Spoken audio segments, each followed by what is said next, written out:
Channel पर नई है to subscribe and like comment share जरूर करें। रुद्र की धमकी सुन के सांझ सहम जाती है। उसको अब रोना आ रहा था कि उसने दादाजी से कुछ बोला ही क्यों, लेकिन अब कर भी क्या सकते थे। रुद्र कुछ देर में फ्रेश होके सबके पास आ जाता है और सांझ सबके लिए चाय कॉफी और स्नैक्स सर्व करती है। सांझ कुछ ही देर में सबके साथ अच्छे से घुल मिल जाती है। उसे सब लोग बहुत प्यारे लगे थे। सब भी उसके साथ अच्छे से बात कर रहे थे, इसलिए उसको कोई हिचक नहीं हुई। दादाजी रुद्र से सांझ को सच बताने के बारे में पूछते हैं। दादाजी की बात सुन के रुद्र सोच में पड़ जाता है। उसको समझ नहीं आता कि वो दादाजी को क्या जवाब दे।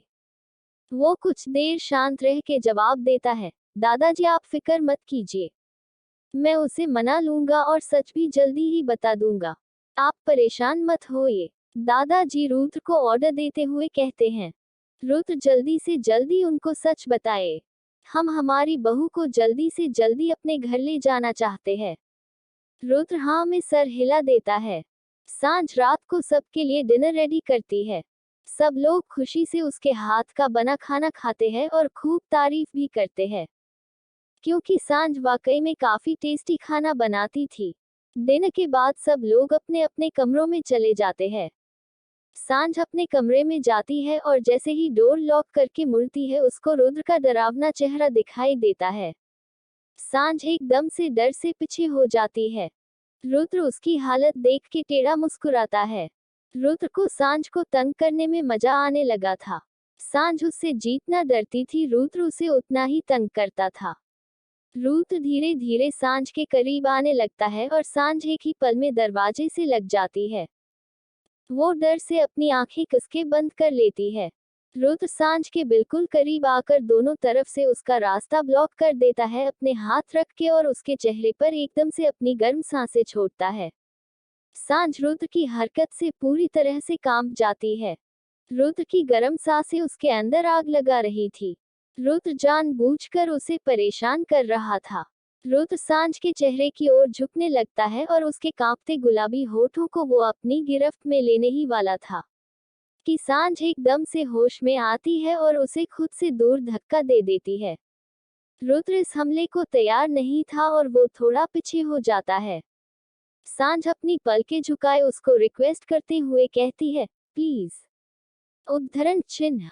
रुद्र उसकी कंडीशन समझ रहा था, इसलिए वो उसे और परेशान नहीं करता और चुपचाप वहां से चला जाता है। सांझ उसके जाने के बाद फ्रेश होती है और फिर अपने बिस्तर पे लेट जाती है। हालांकि उसे रुद्र की याद आ रही थी, लेकिन वो खुद को कंट्रोल करती है और अपनी आंखें बंद कर लेती है। नेक्स्ट मॉर्निंग, चारों ओर न्यूज में एक ही हेडलाइन फैली हुई थी कि मित्तल इंडस्ट्रीज बर्बाद हो चुकी है। उनके घर प्रॉपर्टी सब कुछ बिक चुका है। मित्तल इंडस्ट्री के हेड को पुलिस ने अरेस्ट कर लिया है और यहाँ तक कि उनका बेटा शौर्य और उसकी मां दोनों ही गायब है, उनका कोई सुराग नहीं लग रहा है। रुद्र ने शौर्य और उसके पूरे खानदान को पूरी तरह से बर्बाद कर दिया था और शौर्य और उसकी मां को गायब कर दिया था, क्योंकि उन लोगों ने उसकी वाइफ पर नजर डालने की कोशिश की थी। इसी वजह से रुद्र का दिमाग खराब हो गया और उन लोगों को उसने हमेशा के लिए ही गायब कर दिया। यहाँ तक कि रुद्र ने शौर्य के पापा के पा को भी गायब कर दिया था। उसका भी कोई सुराग नहीं लग रहा था, क्योंकि उसने सांझ के बारे में पता करने की कोशिश की थी। रुद्र न्यूज देख के टेढ़ी स्माइल कर रहा था। वो इस वक्त पुशअप्स कर रहा था। उसकी पूरी बॉडी पसीने से भीगी हुई थी। रुद्र इस वक्त शर्टलेस था और बहुत ही ज्यादा टेम्पटिंग लग रहा था। तभी धड़ाम से जिम का डोर ओपन होता है और सांझ गुस्से से पैर पटकते हुए अंदर आती है। उसके हाथ में कॉफी मग था और आंखों में नींद के साथ बहुत सारा गुस्सा। सांझ रुद्र के पास आती है और कॉफी को उसके पास लगभग पटकते हुए रखती है। रुद्र सांझ का बना हुआ मुंह देख के मंद मंद मुस्कुरा रहा था। रुद्र अपना फेस एकदम सीरियस बना लेता है और कॉफी का सिप लेते हुए सांझ को घूरते हुए कहता है, तुम पूरे 10 सेकंड लेट हो। सांझ उसकी बात सुन के चीर जाती है और मुंह बनाते कहती है, ओहो आप बड़े बिल गेट्स के चौकीदार है।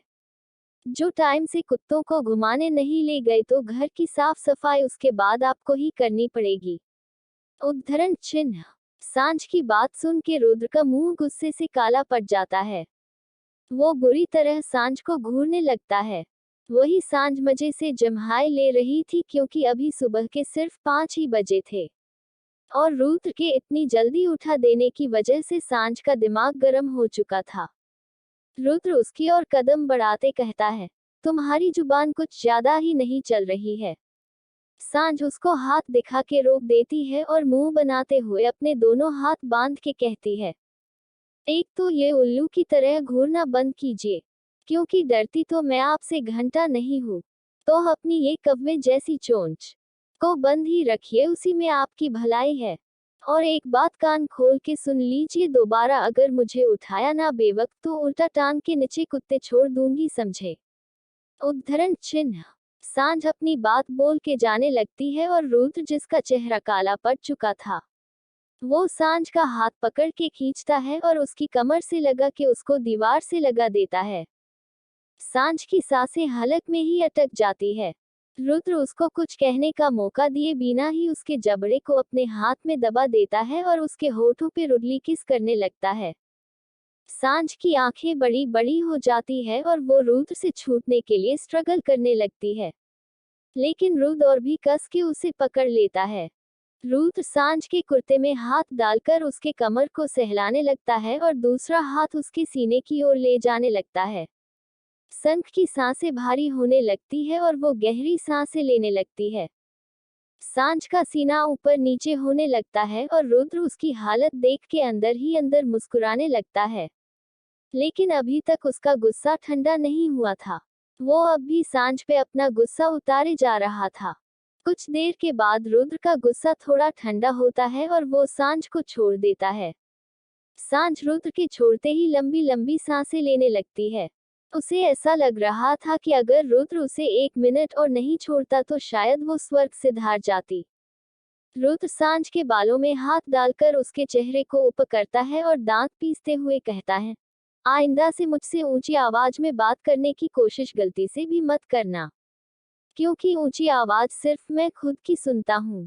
सांझ रुद्र को गुस्से भरी नजरों से देखती है और उसके पैर पर जोर से पैर मार देती है।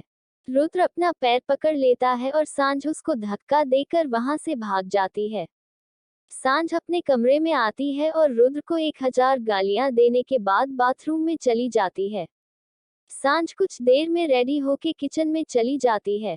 कोई भी अभी तक उठा नहीं था। वो सबके लिए नाश्ता बनाने लगती है। सांझ को किसी के बारे में पता नहीं था, इसीलिए वो सबके लिए अपनी पसंद से ही खाना बनाने लगती है।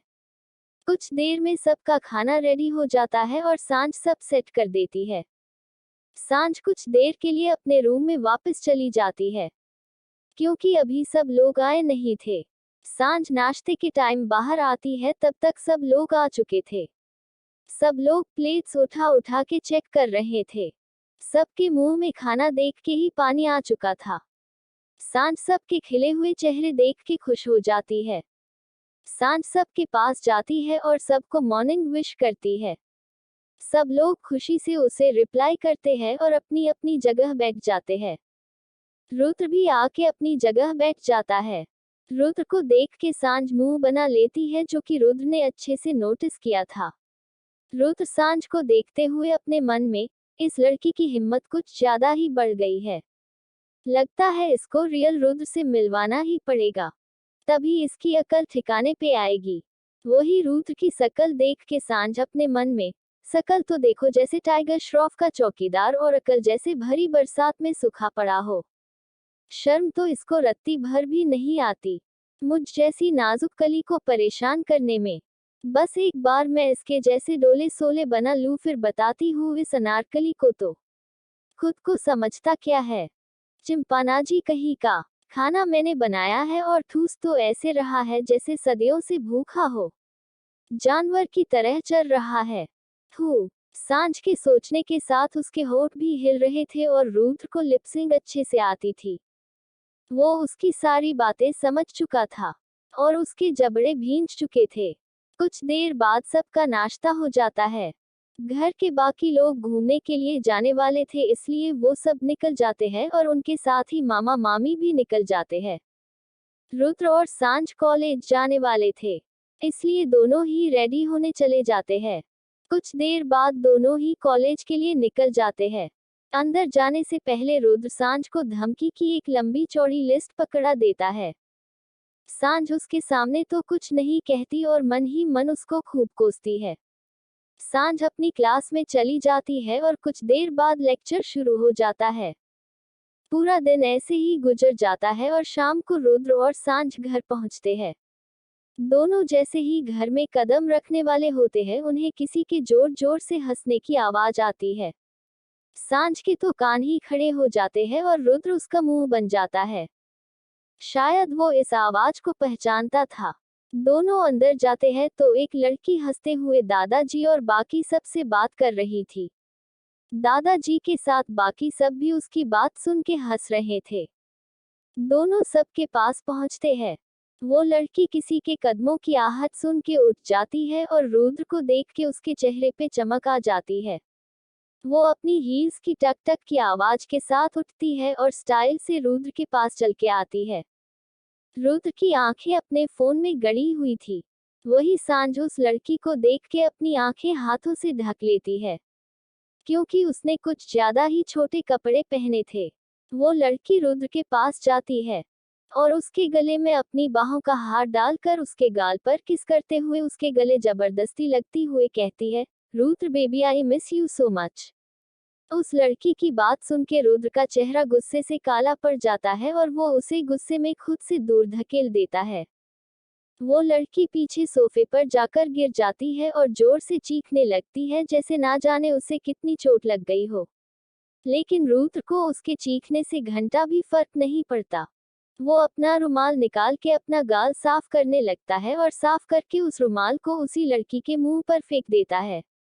वो लड़की रुद्र की हरकतों से गुस्से से आग बबूला हो जाती है। उसकी आंखें छोटी छोटी हो जाती है और चेहरे पर गुस्सा साफ दिखाई देने लगता है। लेकिन सबके सामने वो बड़ी मुश्किल से अपना गुस्सा कंट्रोल करने लगती है। रुद्र उसको उंगली दिखाते हुए दांत पीसते हुए कहता है, आज ये गलती कर दी है, आइंदा से अगर ऐसी गलती करी ना तो दुनिया में कोई और गलती करने लायक नहीं बचोगी। दूर रहा करो, मुझसे पहले भी समझा चुका हूँ और आज फिर समझा रहा हूँ, दोबारा मुझे छूने की कोशिश की तो दोनों हाथ काट के मुंह में दे दूंगा।